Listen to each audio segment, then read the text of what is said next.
Now we will see a question related to dipole moment. This is a question. We have given an equilateral triangle of side A. Calculate net dipole moment of the system. We need to calculate the net dipole moment of the system. As you can see, there are three charges on the three corners of our equilateral triangle. This is minus q, this is minus q, and this is plus q.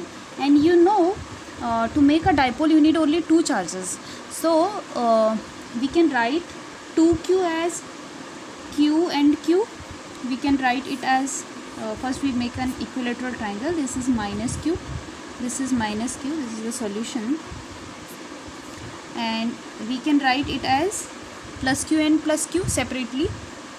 As you know, two charges make a dipole, so we can take these two charges as one dipole and these two charges as one dipole.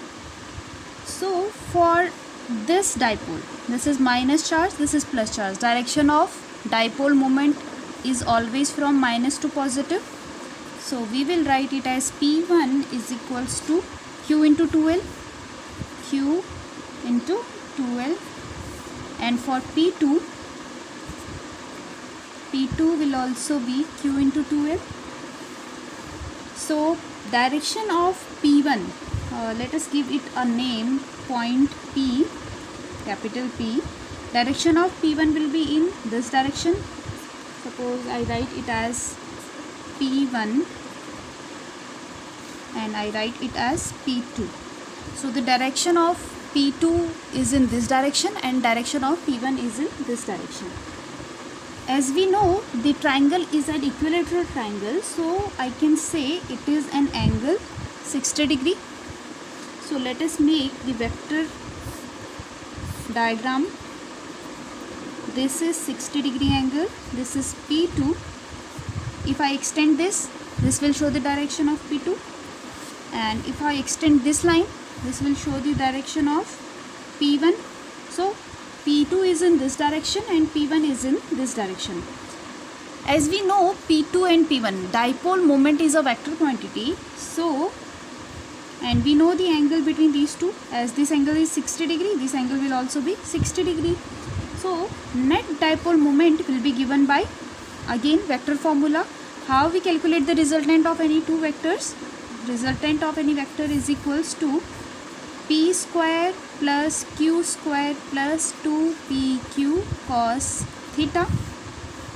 So p net will be equal to under root of p1 square plus p2 square plus 2 p1 p2 cos theta. Cos 60 degree is 1 by 2. And you know, magnitude of P1 and P2 are same. So I can write it as a single P. So P square plus 2P square divided by 2. 2 cancel. This gives us under root of 3P square, or P net comes out to be P under root 3. If you want to calculate the direction of resultant P, here it is a formula, tan alpha is equals to Q sin theta divided by P plus Q cos theta. Here we have P is equals to P and P1, and Q is equals to P2, and P theta is equals to 60 degree. And we know the magnitude of P1 and P2 is same, so I can write P in the place of P as well as Q. So after putting the values, Q is equals to P, that is your dipole moment, and sin 60 is under root 3 by 2, and P is equals to P1, or I can write P in the place of P, and Q is equals to P, and cos 60 is 1 by 2. After calculating this, tan alpha comes out to be 1 by under root 3. So value of alpha will be equal to tan inverse 1 by root 3. It gives us 30 degree. So value of alpha will be 30 degree for this question, and value of p net will be p root 3. Now we will see what happens when we put an electric dipole in uniform electric field. By uniform electric field, we mean the intensity of electric field at any point is same in this electric field. So if I place my dipole in uniform electric field, which is making an angle of theta, suppose it is making an angle of theta with uniform electric field and its length is 2L. So as you know, the electric field lines emerge from positive charge and merge at negative charge or go to negative charge. So here will be some positive charge and here will be some negative charge. That's why there is an electric field here. So this point charge will feel a force in positive direction, and this point charge will feel a force in negative direction. So if this is my electric dipole, this sketch pen is my electric dipole, the electric field will try to rotate it. Are you getting it? See, I have placed my dipole like this and electric field is like this. So the negative point will try to move towards the positive point, and this positive point will try to move in negative side. So the dipole will feel a force like this and it will like to align like this in this position. So this end will feel a force in this direction. I can write it as F is equals to Q into E. Similarly, this point charge will feel a force in this direction, that is F is equals to Q into E. So you can see one force is in this side and other force is in this side. And you have seen in translation motion, what is a force is same is it is same as torque in rotational motion. So I write it here, force in translational motion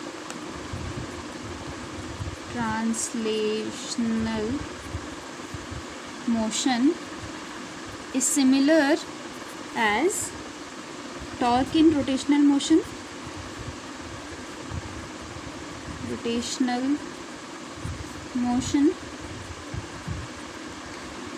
And torque we show by a sign tau. Tau is equals to R cross F. Force into the perpendicular distance between the two forces, means if this is a force and this is another force, so magnitude of one force plus the distance between these two forces. And what distance? Perpendicular distance. So as you can see, perpendicular distance is this dotted line, and the angle between the dipole and this electric field is theta. So this line will be 2L sine theta. You can calculate it from geometry. It is 2L sine theta. So what will be the value of tau? As you know, value of force is Q into E. F is equals to Q into E. So the value of tau will be Q into E into 2L sine theta. 2L sine theta is the perpendicular distance between these two point charges or these two forces. This force is in this direction and this force is in this direction. And Q into E is the magnitude of force. So from this formula, you can see here one Q and 2L. What is that quantity? This gives us the formula of dipole moment, that is denoted by P. So I can write it as PE sine theta. And in the vector calculus, we have already read sine theta is your vector product. So I can write tau as P cross E. It gives you PE sine theta. So here it is P cross E. P cross E is PE sine theta, and it gives you the value of torque. What is torque? Force in translation motion. In rotational motion we call it torque. and the formula for torque is R cross F. What is R? R is the perpendicular distance between these two forces, and value of force already you know, and the quantity Q into 2L gives you P. What is P? P is dipole moment and E is electric field. So today we have covered till here, that is torque on a dipole in uniform electric field. Now we will move towards our next topic, that is electric flux, and after that we will study Gauss's theorem. So next, electric flux. Electric flux is just a number, that is electric flux and over any area in an electric field is a measure of the number of electric field lines crossing this area. Suppose I am calculating electric field in this area, and this area is intercepted by these four lines, these four electric field lines, then flux will be the count of these lines which are passing through it, or it is the count of number of electric field lines passing through it. So we can say electric flux, we can denote it by a Greek letter phi. It is a scalar quantity. As you can see, it is a number of lines, means 4 lines are passing through this area, so electric flux will be 4 for this surface. And electric flux, formula for electric flux is phi is equals to E dot A, that is dot product of electric field and area vector. Now we will say area is a scalar quantity. Why here an arrow is put over it? So by convention we can say the vector associated with every area element of the closed surface is taken to be the direction outward drawn normal to it. So we can say if this is your surface, the area vector means the vector which is perpendicular to this area. So I can write it as n vector. So area vector means the vector which is associated with area element. If this is your area element, the perpendicular to it will be your area vector, and the formula for phi, which is a scalar quantity, is given by E dot A, and you know the dot product is equal to EA cos theta, where theta will be the angle between area vector and electric field. Suppose this is your these are your electric field lines, and I need to find out the area vector. So area vector will be always in perpendicular to the surface. So here the angle between electric field and area vector will be 0. If in this surface electric field lines are this like these are the electric field lines, and this is our surface, so we will take the area vector perpendicular to the surface and electric field lines as given. So this will be the theta angle between electric field and area vector. For any open surface, we show electric flux as phi is equals to integral open surface EDA, that is EDA cos theta, and for closed surface we put a sign over it, the integral. This is the sign for closed surface. By closed surface we mean surface of a sphere, surface of a cone, or surface of a cylinder, that is closed body. And by open surface we can say rectangle, triangle, any 2D.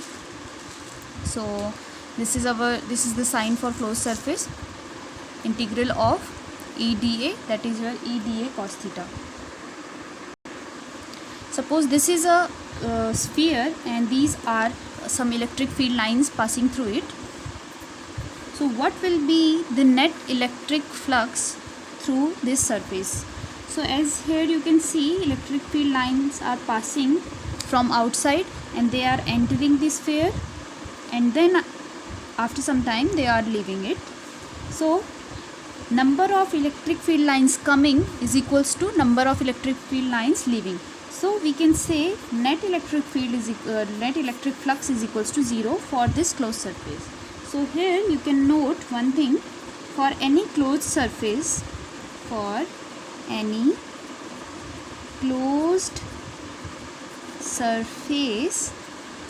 electric flux is equals to 0. So for any closed surface, net electric flux is equals to 0, as number of electric field lines coming is equals to number of electric field lines leaving. So that is all for today. In the next lecture we will see your Gauss's theorem, and you are suggested to study the electric flux, electric field lines, and the dipole moment and dipole questions.